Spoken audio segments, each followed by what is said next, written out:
welcome back to another video, guys, on the channel. Wanted to give you guys another CEDH video today, talking about one of my own brews here, and I wanted to see what you guys thought of it. A little bit different take on Dimir than what you normally see with Talion, or not too many other Dimir decks. But I've been playing Talion for a while now, and I wanted to try something different to see if it kind of shakes up my games and maybe gives me a little bit different of a play experience, maybe opens up some different avenues that I haven't experienced playing Talion. So I want to get into it, show you guys the commanders here: Tevesh, Szat, Doom of Fools, and Sakashima of 1,000 Faces. You normally do see these commanders in CEDH, but never together, and I wanted to kind of like build a little bit different of a Dimir deck to kind of accentuate the strengths of both of these commanders. So Tevesh Szat is just going to be a 5-mana draw engine. We're able to protect him pretty easily with, as you'll see, with the creatures in this deck, and then Sakashima can also protect him by cloning something that we have, or also just to gain value by getting a free clone off of one of our creatures, or we clone one of their creatures and clone that clone with Sakashima.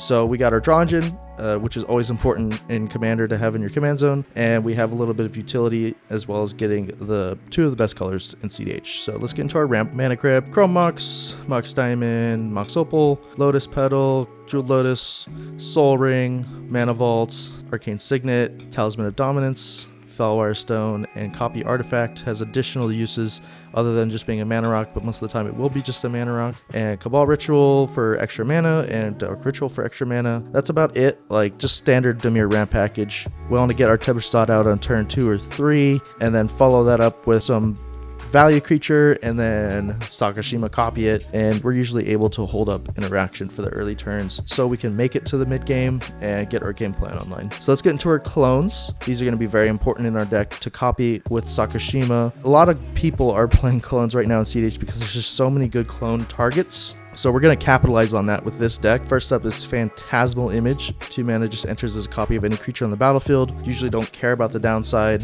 It's just a really good rate. Flesh Duplicate, same kind of thing. Double blue, copy any creature on the battlefield except has Vanishing 3. Usually 3 turns in CEDH is an eternity. We'll get our value out of him before the clone gets sacked. Next is Imposter Mech. 1 in a blue, enters a copy of a creature an opponent controls except it's a vehicle, and crew 3. Loses all their card types. Most of the time we just copy a value creature or just get one ETB off of with it. The only time we'd ever crew it is probably just to copy whatever it copied with Sakashima. Phyrexian Metamorph is next. 3 in a Phyrexian blue. Enters as a copy of any artifact or creature on the battlefield. This is just one of the best clones in CEDH right now because of the flexibility of copying artifacts or creatures, and it also being at 3 mana. Just very flexible for us. I mean, we can get a copy of a creature and then a copy of Sakashima, or if there's just like a really good artifact out, we could also just copy that. Mockingbird, X and a blue for a 1/1 flyer. When enters as a copy of any creature on the battlefield with mana value less than or equal to the amount of mana value spent to cast Mockingbird, except it's a bird in addition to its other types and has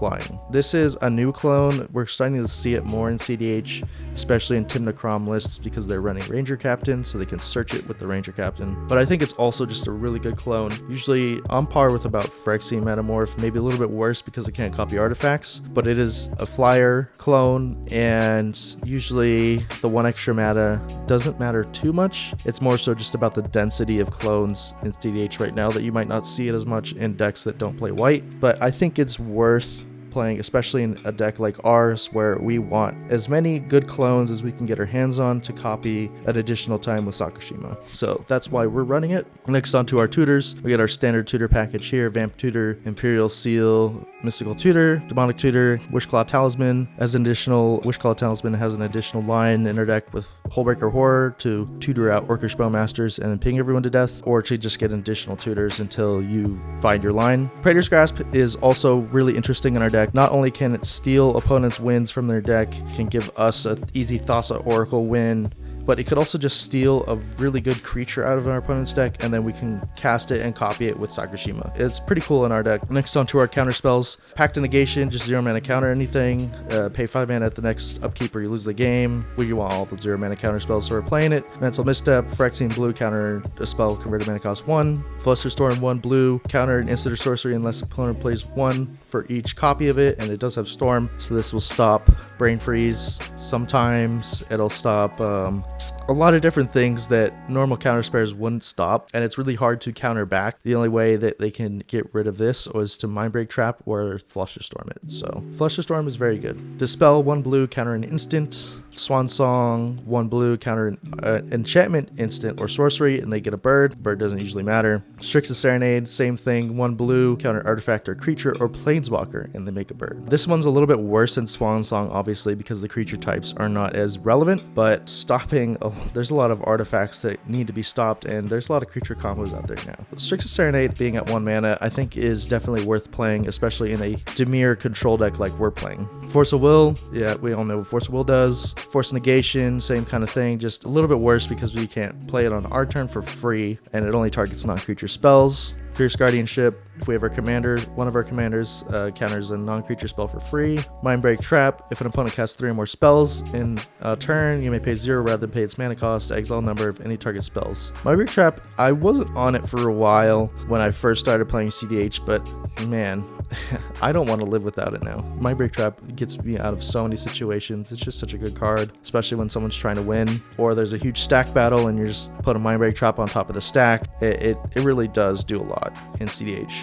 Delay, 1 and a blue, counter a spell. If it's countered, remove it with 3 time counters and suspended. Usually, like I said, with a flesh duplicate, 3 turns is an eternity in CDH. This is just 1 and a blue, counter any spell pretty much. Mana Drain, double blue, counter spell at the beginning of the next main phase. Added amount of colorless mana equal to its current mana cost. This will be good because we have a lot of expensive cards in our deck that we want to just ramp out with the Mana Drain, and it being able to counter any card is very good. Drawn and Lock, instant, choose 1, counter target spell with converted mana cost less than or equal to the number of cards in its controller's graveyard, or destroy target creature with converted mana cost less than or equal to the number of cards in its controller's graveyard. You don't usually see this card that much because it has to be in black and blue, and it is a 2 mana counter, but we're playing it because it also has the ability to destroy a creature. So not only can you counter a spell with it, but you can also destroy a creature. Graveyards usually fill up pretty fast with cheap instants and fetch lands and just the game progressing. So Drown and Lock usually gets pretty good value. Sink into Stupor, 1 in double blue, return target spell or non-land permanent an opponent controls to its owner's hand. And on the back, it is a mono blue land that you can pay 3 life for it to come in untapped. The only reason why we're playing this is because it's a land on the other side, so most of the time it's going to be a land, like 90-95% of the time, and then if we need it, it is a 3 mana unsubstantiate. Trickbind, 1 in a blue, split second, counter target activated or triggered ability. If a permanent's ability is countered this way, activated abilities of that permanent can't be played this turn.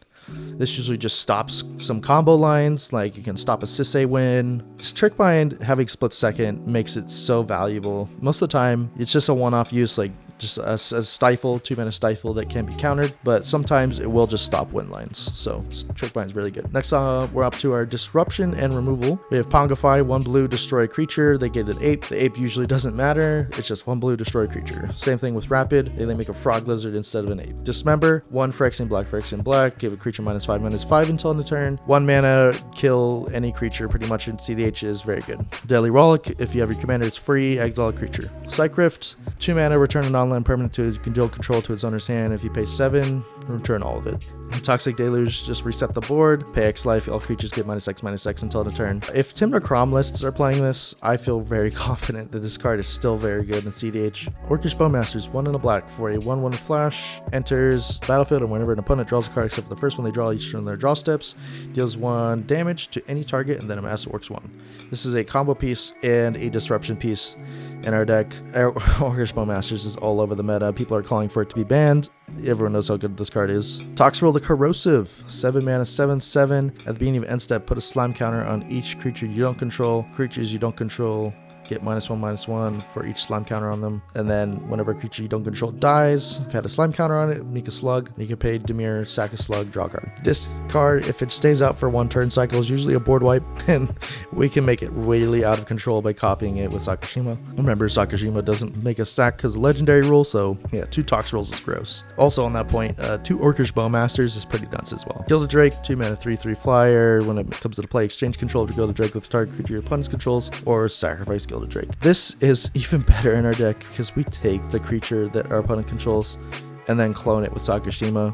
If we don't have a clone in our hand, we can still get value by just giving them our 3/3 Drake, taking their good thing and then copying it, so we get 2 of it. Same thing with Volatile Stormdrake. It's a little bit less good than Gilded Drake, like just barely less good. It's still really good. We also have the additional choice with Volatile Stormdrake of just not paying the energy to get the creature and just making them sacrifice it. So it's kind of like another removal spell, just like 2 mana, give them a 3/2 flyer in exchange for destroying one of their creatures. Curse Totem, 2 mana, players can't play any creature abilities requiring activation costs. This just kind of stops Sisay right now. So it stops Kinnan a little bit. Most of the time, most CDH decks aren't getting stopped by Curse Totem as much anymore, but because it literally doesn't affect us at all, there's no reason not to play it. Weathered Runestone, non-land permanents, cards in graveyards and libraries can't enter the battlefield. Players can't cast spells from graveyards or libraries. This card also kind of stops Sisay, it stops Magda, kind of stops Kinnan a little bit. It'll stop Breach Lines, it'll stop library tutors with like Court of Calling or Finale of Devastation. It does stop a lot in the meta right now, and if it doesn't really affect you at all, there's no point to not play it. Grafdigger's Cage is kind of the same thing as the Weathered Runestone, just a little bit worse, just because creatures in graveyards and libraries can't enter the battlefield instead of just non-land permanents, but it is 1 mana instead of 2. Sometimes it does make all the difference, but the Runestone is better if you're deciding to cut one of these. I would cut the Cage over the Runestone, just because there's decks that win through Cage, and a lot of CEDH decks now expect people to play Grafdigger's Cage. I would play both, but if you had to pick one, the Runestone's better. Opposition Agent, 3 mana, 3/2 flash. Control your opponents while they're searching their libraries. You exile a card they find, whatever tutor they get. Op Agent's really good right now at stopping Sisay. It's really just, it stops people's win attempts just by flashing it on someone's tutor. I mean, just even like even just like Dark Ritual op-agenting their turn 1 vamp tutor just feels so good. And it could just be really game winning against something like Rogsai, where they're just like all in on getting that tutor for their wheel or something. Just op-agent, very good value piece, especially in the deck we're playing. Shield of the Apocalypse, 4 mana, 4/5, Death Touch. Whenever you draw a card, you gain 2 life. Whenever the opponent draws a card, they lose 2 life. Shielded is really good. If it stays out, it just ends games, and especially if we get 2 Shieldreds with Sakashima. 2 Shieldreds will definitely end the game. Next, we're on to our draw engines. We need to replenish our hand constantly, just because a lot of our counter spells we're burning just to keep us alive, and we're deploying stuff all the time. So we want to make sure that we have a grip full of cards to always have a response. See, Rhystic, everyone plays Rhystic, everyone knows what it does. Mystic, every blue deck plays both of these. The One Ring, very good. Just another draw engine. If we're able to get it out and keep the game going, we will definitely win that game. Talion's very good. If we're in these colors, we want a Talion, especially if we can get 2 Talions with Sakashima. We can name 1 and 2, or just put them both on 2 or both on 1, and just burn the table down and draw lots of cards. Very good in our deck. Sig River Cutthroat, don't normally see this guy, but at the end of the turn, if an opponent lost 3 more life this turn, you may draw a card. For 2 mana, 1/3, copying Sakashima, we can get a double of this effect. But yeah, people pay life lots of times in CEDH. There's Ancient Tombs, there's Mana Crypts, people are playing the Bolt Lands, Fetch Shock, tons of people are losing 3 life in a turn. Ad-Nauseam, I mean, if Ad-Nauseam usually resolves, then this won't matter, but yeah, there's lots of ways to trigger this draw. You will draw lots of cards with Sig, especially if you have 2 of them. Polywog Prodigy, this is a new guy. 2 mana, 1/3 with Evolve. If an opponent casts a non-creature spell with mana value less than his power, draw a card. Polywog's been seeing a lot of play right now in CEDH. People are trying them out as just like having a permanent Mystic Remora on a creature is very good value, and it's not too hard to evolve him because he starts at 1 power. So you can usually get him up to 3, and he'll be drawing off of most of your opponent's spells at that point. If you know, like any person plays a non-creature spell with mana value 2 or less at that point, draw a card. I mean, that's most of people's interaction. Yeah, and having 2 of them with Sakashima, 2 Polywog Prodigies is a lot of draw. Consecrated Sphinx, 4 mana, 4/6 flyer. Whenever an opponent draws a card, you may draw 2 cards. This, if it sticks around for 1 turn cycle, will just give you a lot of options. It won't necessarily end the game, but it will give you very good chance of winning. And for some reason, if it sticks around, getting 2 of them, yeah, 2 Consecrated Sphinxes will definitely end the game. Nezahal, Primal Tide, 7 mana, 7/7. Can't be countered. You have no maximum hand size. Whenever an opponent casts a non-creature spell, draw a card, discard 3 cards, exile Nezahal, return to battlefield tapped under zone of control at the beginning of the next end step. Kind of like Consecrated Sphinx, this will just draw you so many cards. It can't be countered. It gives you the maximum hand size, so you keep a hold of the cards that you want, and it also protects itself by discarding 3 cards and exiling them face down. And then, like I said, 2 Nezahals, 2 Consecrated Sphinx, 2 Toxrill, 2 Orcish Bowmaster, Sig River Cutthroats. That's what we're about. That's why we're playing Sakashima in our command zone. We want to end those games with just a ton of value. And speaking of winning the game, we got our standard Thassa's Oracle, Consultation, Tainted Pact lines, as well as Born Upon the Wind to perform any of these combos at instant speed. Born Upon the Wind is seeing a lot of play right now in CEDH, just for the fact that you can win on top of people a lot. It's used a lot. You just sit there with all your mana up, wait for someone to go for the win, wait for all the interaction to be blown to stop that win, and then you go Born Upon a Wind and go for it. And it usually happens. It usually gets there. Hullbreaker Horror. We have a Hullbreaker Horror lines with our mana rocks, and then you can turn that into a win with infinite mana. The Orcish Bowmaster Lube. I mean, infinite mana gives you infinite possibilities usually. Witchclaw Talisman, you tutor for your deck. Mnemonic Betrayal. 1 blue, black. Exile all cards from your opponent's graveyards. You may cast those cards this turn, and you may spend mana as though it were mana of any type to cast those spells at the beginning of the next end step. If any of those cards remained exiled, return them to their graveyards and exile this card. As the game progresses, we want the game to go long. If we get the game to go our way, if this spell resolves, we almost certainly win the game.